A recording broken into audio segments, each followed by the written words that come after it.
ओम शांति। हमारे शरीर में 7 चक्र होते हैं। उसमें से सबसे इम्पोर्टेंट जो चक्र होता है वो होता है रूट चक्र, या जिसे हम हिंदी में मूल आधार चक्र कहते हैं। ये चक्र हमारे स्पाइन के बेस में लोकेटेड होता है और ये चक्र हमारे जीवन में सबसे ज़्यादा इम्पॉर्टेंट रोल प्ले करता है। हमारी लाइफस्टाइल कैसी है, हमारा नेचर कैसा है, ये सब कुछ हमारे इस रूट चक्र पर, इस मूल आधार चक्र पर डिपेंड करता है। इस समय सारी दुनिया परेशान है, दुखी है, क्योंकि सबका ये जो मूल चक्र है, ये जो रूट चक्र है, वो बैलेंस नहीं है, वो कंट्रोल में नहीं है। जैसे अगर आग पर कंट्रोल करना हो तो हम उसमें पानी डालते हैं। अगर बाढ़ आ जाए, पानी पे कंट्रोल करना हो तो हम उसका रास्ता चेंज कर देते हैं। ठीक वैसे ही अगर हमें अपने रूट चक्र को कंट्रोल करना है तो हमें अपने भोजन को कंट्रोल करना होगा, उस पर बहुत बहुत ध्यान देना होगा। इस चक्र को जो पावर मिलती है, जो ताकत मिलती है, वो मिलती है भोजन से। और अगर हमारा भोजन सात्विक है, वेजिटेरियन है, तो हमारा रूट चक्र बहुत हेल्दी रहेगा। हमारे ऋषि मुनि, संत, महात्मा सब सात्विक भोजन करते थे, जिससे उन्होंने पूरी दुनिया को गाइड किया। किसी भी सोसाइटी की या किसी इंसान की प्रोग्रेस उसके भोजन पर बहुत डिपेंड करती है कि वो किस टाइप का भोजन कर रहा है।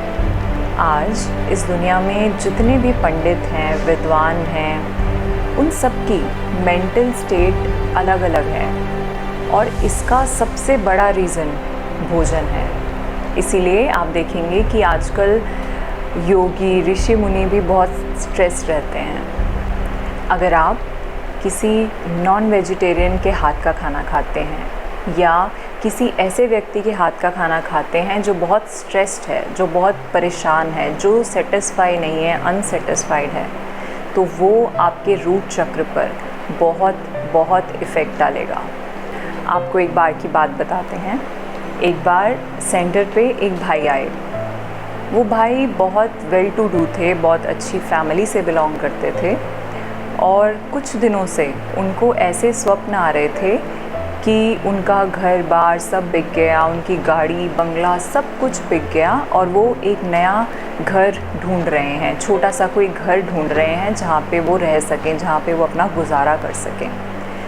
तो 3-4 दिन तो उन्होंने देखा, फिर भी सेम सपना आए। तो उन्होंने सेंटर की दीदी से इसके बारे में बात की। तो वो कहते कि हम तो बहुत परेशान हैं, मेरे पास दुनिया का हर ऐशो आराम है, हर सुख है, मैं बहुत सुखी हूँ अपनी लाइफ में, लेकिन फिर भी मुझे ऐसे सपने क्यों आ रहे हैं। तो सेंटर की जो दीदी थे उन्होंने कहा कि आपके घर में भोजन कौन बनाता है। तो जब पता लगाया गया तो उनके घर में एक मेड खाना बनाती थी और ये सारी प्रॉब्लम्स वो मेड फेस कर रही थी। तो आप देखिए कि जो विचार उस मेड के मन में चल रहे थे वही विचार उस भाई के मन में आए, सिर्फ इसलिए कि वो उस मेड के हाथ का भोजन करते थे। देखिए, इससे आप अंदाज़ा लगा सकते हैं कि हमारे भोजन का हमारे मन पर कितना ज़्यादा इफ़ेक्ट पड़ता है। तभी पुराने ज़माने में लोग कहते थे कि भोजन बनाते समय हमेशा हमें भगवान का नाम लेना चाहिए। हमें हमेशा, मुझे याद है कि हमारे बड़े बुज़ुर्ग जो घर में होते थे वो हमेशा खाना बनाते समय भजन गाते थे। तो ये बहुत सही बात है कि हम जिस अपनी किस भाव से, हम किस भाव से हमारा खाना बनाते समय हमारी क्या मेंटल स्टेट है, इसका फ़र्क, इसका असर भोजन में ज़रूर जाता है। अगर आपका पाठ पूजा में मन नहीं लगता, अगर आप मेडिटेशन नहीं कर पाते, अगर आपके मन में बुरे बुरे विचार आते हैं, अगर आपके शरीर को बहुत सारे रोगों ने घिरा हुआ है, अगर आपके पास एक के बाद एक बीमारी आती रहती है, तो इसका मतलब है कि आपका भोजन अशुद्ध है। वो भोजन या तो किसी नॉन वेजिटेरियन के हाथ का बना है या फिर वो भोजन किसी ऐसे व्यक्ति के हाथ का बना है जिसका मन अशांत है, या वो भोजन प्रभु की याद में नहीं बनाया गया। ऐसे भोजन को खाकर आपका रूट चक्र, आपका मूल आधार चक्र, जिस चक्र से आपका जीवन प्रभावित होता है, वो चक्र कभी भी हेल्दी नहीं रह सकता। वैसे ही अगर आपके मन में बुरे विचार आते हैं, दुख के विचार आते हैं, अपने से छोटों को डोमिनेट करने के विचार आते हैं, तो ये सारे साइंस हैं इस बात के कि आपका मन बहुत ज़्यादा कमज़ोर है। और अपने मन को हेल्दी बनाने के लिए अपने मन को भोजन दीजिए।